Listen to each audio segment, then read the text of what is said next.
மக்களே, welcome to Chennai tax. ஒரு பெரிய பூகம்பமே வெடிக்க இருக்குது அப்படின்னு எல்லாருமே பயந்துட்டு இருப்பீங்க. பிகாஸ் அதுக்கான ரீசன் நாளைக்கு எபிசோடோட அந்த குட்டி ப்ரோமோ ப்ரிவியூ மாதிரி எப்பவுமே ரிலீஸ் பண்ணுவாங்க. ஸோ அதை பார்த்து எனக்குமே ஒரு செகண்ட் செம்ம ஷாக் ஆகிடுச்சு. பிகாஸ் அந்த வெண்ணிலா அந்த காஸ்ட்யூம் எல்லாமே ஷூட் பண்ணியிருந்தாங்களே, அது நாளைக்கு எபிசோட்லேயே வர மாதிரி ஒரு சீன் இருந்துச்சு.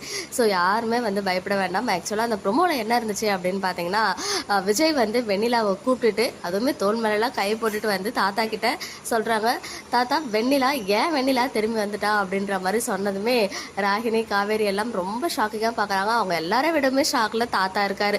ஸோ இது எல்லாமே பார்த்தீங்கன்னா நம்ம காவேரி கண்ட கனவாக மட்டும்தான் இருக்கும்.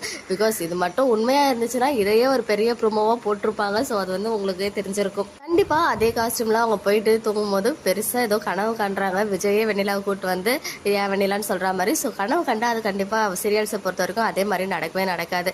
கன்ஃபார்மாக காவேரிக்கு விஜய் கிட்ட இதை சொன்னால் விஜயே அதுக்கான சொல்யூஷன் கொடுப்பாரு அப்படின்னு தான் எனக்கு தோணுது.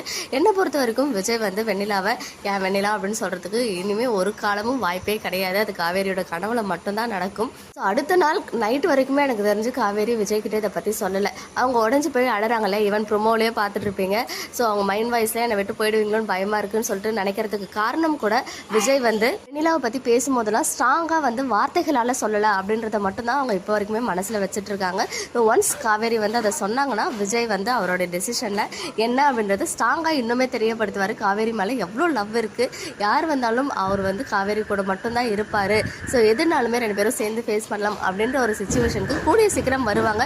இமீடியட்டாக எப்படி சீரியலில் காமிப்பாங்க, கன்ஃபார்மாக காமிக்க மாட்டாங்க. நம்ம எல்லாரையுமே ஒரு மாதிரி நெயில் பைட்டிங் மொமெண்ட்லேயும் எட்ஜ் ஆஃப் த சீட்லேயுமே தான் வச்சிருப்பாங்க போல். ஸோ இனிமேல் இதெல்லாம் நம்ம ஃபேஸ் பண்ணி தான் ஆகணும். ஸோ நாளைக்கு எபிசோட் வெண்ணிலாவை தோல் மேலே கையை போட்டு கூப்பிட்டு ஏன் வெண்ணிலான்னு சொல்கிறது எல்லாமே 100% ட்ரீமாக இருக்கிறதுக்கு மட்டும்தான் ஹைலி சான்சஸ் இருக்குது. ஏன்னா நம்ம கிடைச்ச அந்த பிடிஎஸ் பிக்சர் அப்புறம் ஷூட்டிங் ஸ்பாட் அப்டேட்ஸ் எல்லாமே பார்க்கும்போது அப்படி தான் தோணுது. பட் என்னுடைய ப்ரெடிக்ஷன் அது கன்ஃபார்மாக ட்ரீமாக இருக்கும்னு தான் நான் நினைக்கிறேன். ஸோ நீங்கள் என்ன நினைக்கிறீங்க அப்படின்னு கமெண்ட்டில் சொல்லுங்கள். ஓகே மக்களே, நெக்ஸ்ட் வீடியோவில் மீட் பண்ணுறேன். எக்ஸ்க்ளூசிவ் அப்டேட்ஸ்க்கு மறக்காம நம்ம யூடியூப் சேனலை சப்ஸ்கிரைப் பண்ணிக்கோங்க.